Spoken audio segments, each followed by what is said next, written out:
Welcome to the Brain Dump, where we study the psychology of success. Join us as we probe the habits, rituals, and routines of top-performing artists, entrepreneurs, authors, athletes, and more to uncover the timeless principles we can all use to take our lives to the next level. Are you ready to plunge the grunge that's been gunking up your mind's eye? Great, then let's get to it.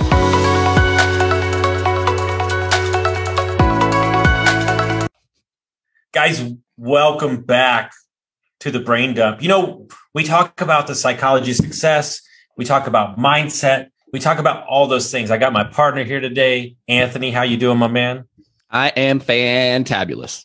You know, it's interesting. We were talking about what we were going to talk about. Let's see how many times I can put talk in a sentence. But, you know, we had an interesting dialogue and we thought it would be an interesting tactical conversation to two guys who have, well, I've failed many times at business and we're building ones currently. How to build a business, you know, how to properly create a lifestyle of investing, because I think there's a delicate dance between equity, cash flow, and ownership of businesses and creating a cash machine to be able to put equity in a business. You know, we did a mastermind in Austin, and my assistant and my right-hand man, D, who's new to investing, always loves to learn. And I asked him, I said, what'd you learn after listening to 6 speakers, all in different asset classes? And he goes, man, it's really simple. And I was like, well, explain. Have a high yield job that you're making money and take 15 to 20% of it and put it in a long-term asset and then retire. And it was like, he's like, have cash flow. Take some of it, because like Diego, right? Diego has a great job as a real estate agent and then he invests 30% of it in long-term assets. Boom, 20 units. Mm-hmm. And so I think that's what we're going to talk today is like different tactics that people can get kind of just investing in growing businesses, which I think is something that's not, I think the inside of businesses is not talked about enough. Mm-hmm. Yeah, it's going to be a fun conversation because we have started and failed and succeeded on a number of businesses. So we can kind of share some do's and do nots. One thing that's interesting, just right off the bat, when talking to new business wannabe owners, maybe people that want to start a business or they're thinking about going into a partnership, is like really thinking about this dichotomy between cash flow and equity and how do you balance those two things. And the first thing that I would point out, if you're sitting down, you're like, I'm going to start a business, but what do I need to know? First and foremost is cash flow is everything. You need to learn how to run a business based off of cash flow. And if you don't know how to do that, well, think about how you apply it in your own life, like the cash that's coming in from your W-2 job, and then how is it going out, and being really intentional about understanding where all the money's coming from and where it's going.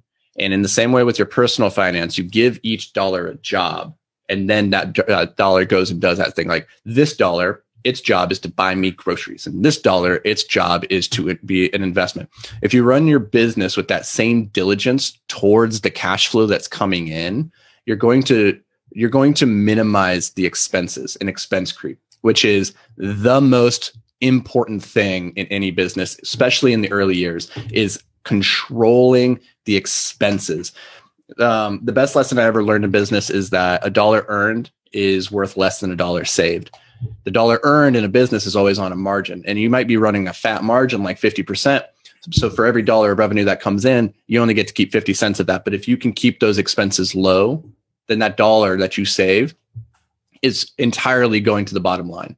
And so be really intentional in the early years about how do we save money in the areas where we can afford to save and spend money in the areas that are going to help us grow. Because you really need to hit this inflection point with a business. It's not enough just to get a little bit of trickle coming in. You have to hit this certain inflection point where the business is now self-sustaining. And until you get to that point, it's going to be sustained off of your willpower and off of your energy. And you only have so much of that. So you need to get to that inflection point quickly. And I think that's the number one thing that people don't understand, especially if you look at when we were scaling up in the Airbnb space. There was, like you said, there was an inflection point where the scale made sense to the dollars that were coming out per month.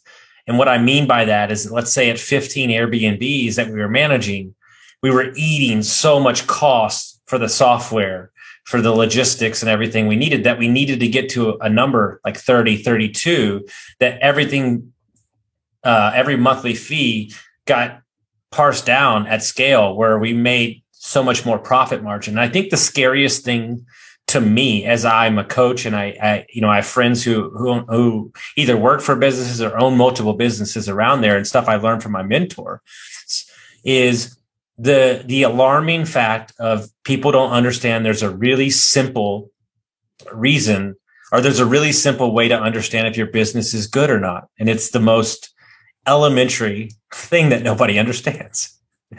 I don't care what your gross is. I can't tell you how much I don't care what your gross is. I can't tell you how many wholesale businesses I've seen where they're making $250K a month, yet their expenses are $230K a month. Yeah, it's not about what you make, it's about what you keep. And they go, you know what we're going to do? We're just going to spend more on marketing. I'm like, no, your profit margins are 3%. No, you're not. That doesn't even make sense to me. And so when we rebuilt the Airbnb business, we said we'd rather luxury properties, bigger properties, larger scale, but we'd have 10 of those producing 2,500 net a month instead of 700 a month. Instead of having 30 properties, we only need 7 properties. And it matters in the quality of people that you're going to have. And so many people are quick to say, well, I have 1,000 units, but yet you're not making any money. So like a guy like Tyler Chesser, which I always love, owns a 50 unit by himself. Well, he makes way more money on that than probably a dude who's invested in 400 units. And so it's not apples to oranges. It's really about one thing. What are you actually making per month? It's as simple as that. Yeah. And whether or not that justifies putting more time and energy into it, because one of the things that you'll find is as you grow, not all growth is created equal, right? And so in the early days, it might come really easy, but then there's going to hit a point where it's going to start petering out as you start to have a larger share of the market. There's less upward mobility, and you might start slowing down. And if you're running on a really low margin environment, say in the wholesale game, if using that as an example, and you have a 3% margin, that's going to get harder and harder as you get bigger to expand that margin, unless you can bring in some operational efficiencies. And so one of the things that I always I attack ruthlessly is the expenses and the operational efficiencies, and saying, how could we do this better? What are the expenses that we could eliminate?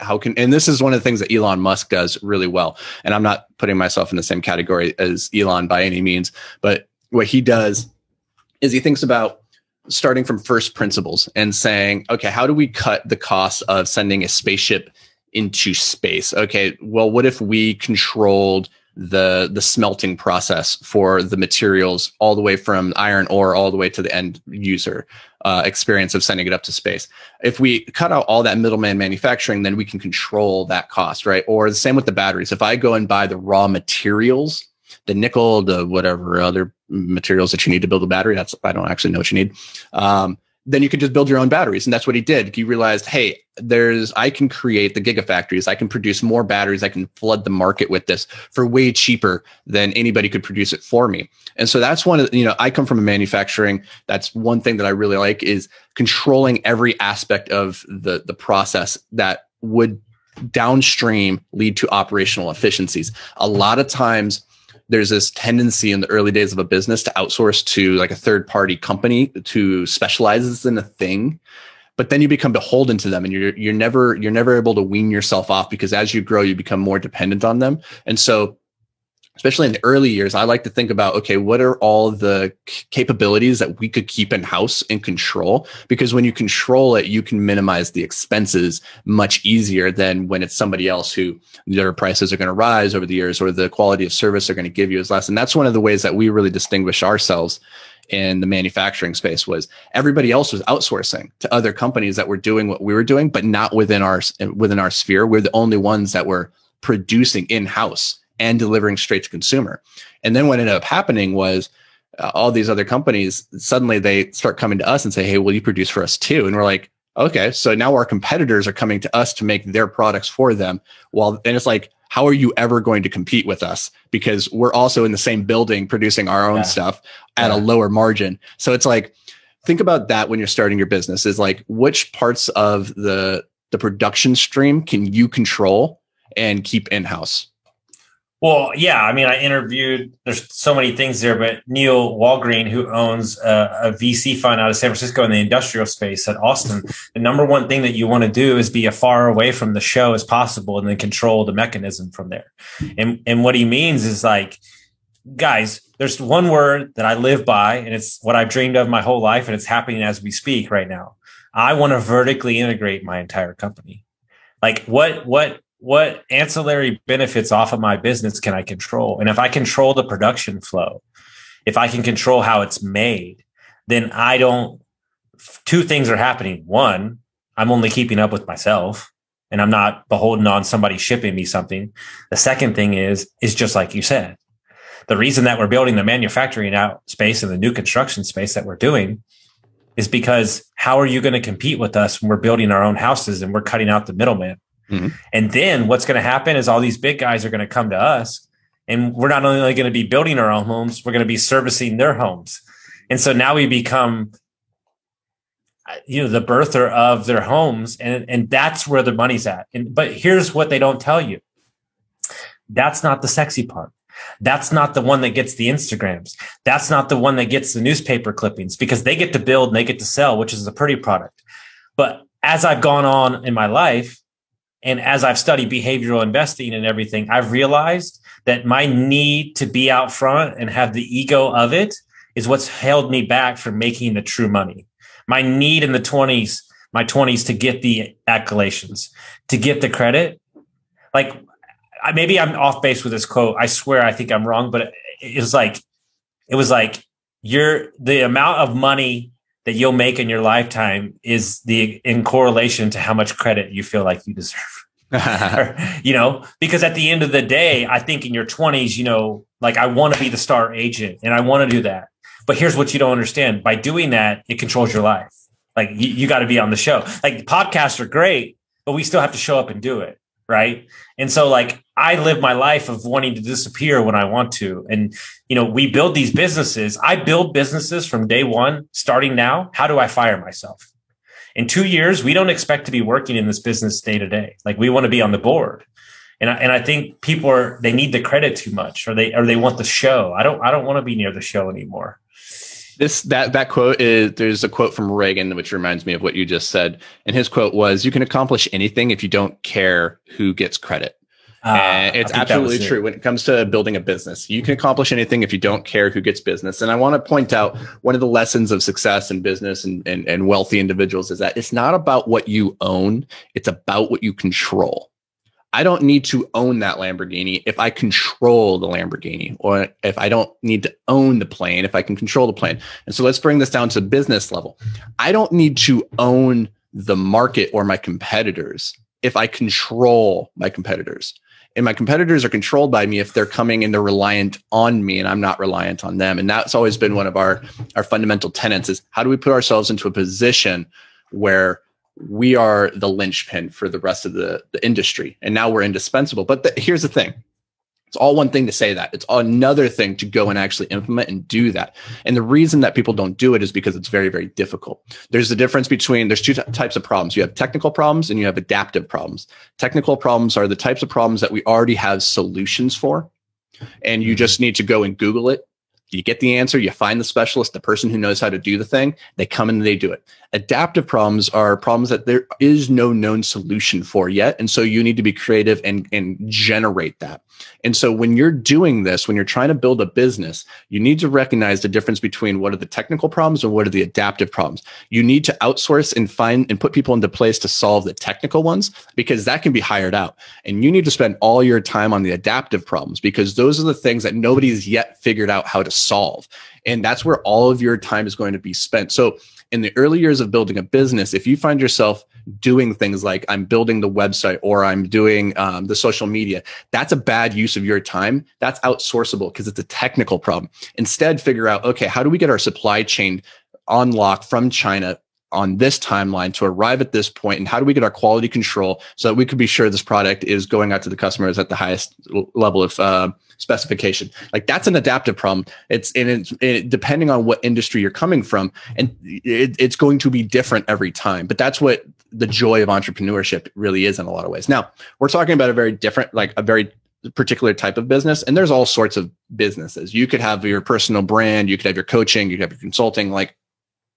And honestly, in a lot of these cases, these are technical problems. But if you can figure out how to create adaptive solutions, that's where you really differentiate yourself from everybody else that's in the space. Like there is no differentiation between the 1,000 different drop shipping stores on Amazon. They're all doing the same exact thing, and they're doing okay. They're doing well. But in my mind, that's not really a business in the purest sense. It's something, it's like pseudo entrepreneurship or pseudo business. What I'm talking about is actually developing a product, a unique product that you control, that's you distribute out to your customers.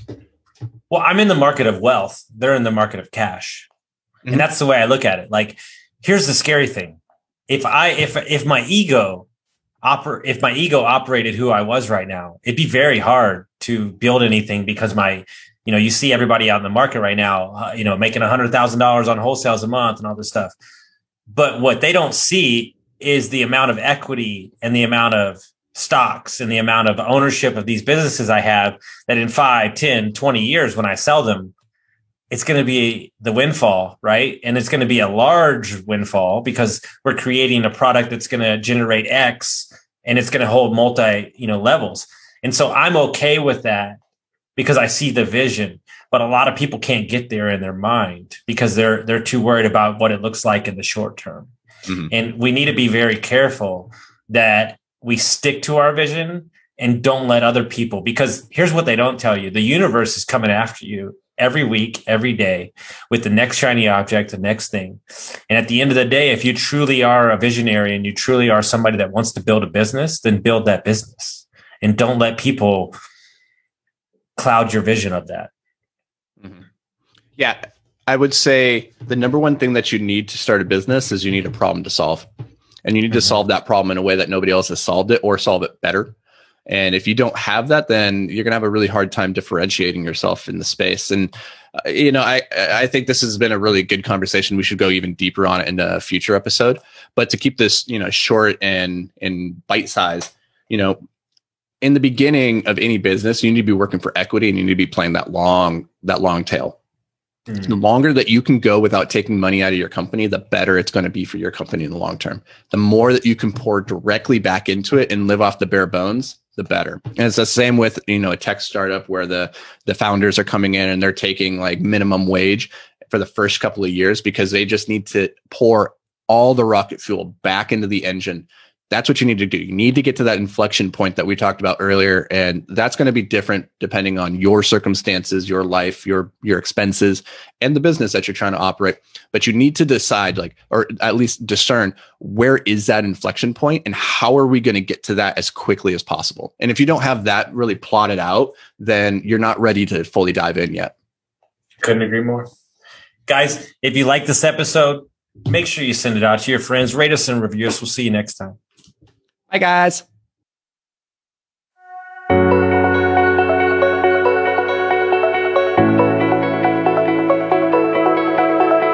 Thanks for joining us here at The Brain Dump. Now, before you go, it's important to solidify what you've learned here today by taking action. If all you do is listen, then you're only going to retain a small amount of the information you consumed here today. So take a quick moment to really lock in any key insights, tidbits, or pieces of wisdom that you want to carry with you into the future. You can do this by heading over to iTunes and leaving a review with your top 3 takeaways from this episode. If you've already left a review, first, thank you so much. Second, it's time to start a brain dump journal. It doesn't have to be fancy, just a slip of paper will do, where you can record a couple quick thoughts from each episode. Science shows this is one of the best ways to ensure long-term retention of new information. And finally, if you've got a brother, a sister, a coworker, or a best friend that you think would benefit from this episode, do them and us a favor and share with them this episode. Your support, as always, means the world to us.